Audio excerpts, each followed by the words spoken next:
ఆంధ్రప్రదేశ్ ఉప ముఖ్యమంత్రి పవన్ కళ్యాణ్ అపాయింట్మెంట్ ఇస్తే తన ఆలోచనని ఆయనతో పంచుకుంటానని విలక్షణ నటుడు ఛాయాజీ షిండే అన్నారు.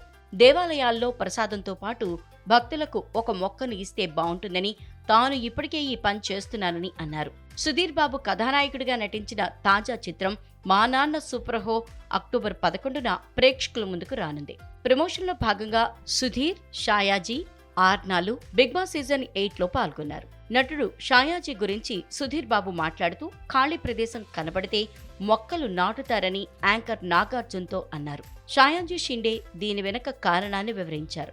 తన అమ్మ 1997లో కన్నుమూశారని, అమ్మ బరువుకు సమానమైన విత్తనాల్ని తీసుకుని ఇండియా మొత్తం నాటుతానని ఆమె బ్రతుకున్నప్పుడు చెప్పినట్లు గుర్తు చేసుకున్నారు. ఆ తర్వాత తాను నాటిన చెట్లు కొన్నాళ్లకు పెరిగి నీడను, పువ్వులు, పండ్లు ఇస్తాయని, వాటిని చూసినప్పుడల్లా అమ్మ గుర్తుకొస్తుందని అన్నారు. అమ్మ తర్వాత తనకు భూమాత కూడా అంతే గుర్తుకొస్తుందని, ఆలయాలకు వెళ్లిన వాళ్లకు ప్రసాదంతో పాటు ఒక మొక్కను కూడా ఇస్తే బాగుంటుందని, దాన్ని భక్తులు తీసుకెళ్లి నాటితే అందులో భగవంతుడిని చూసుకోవచ్చని అన్నారు.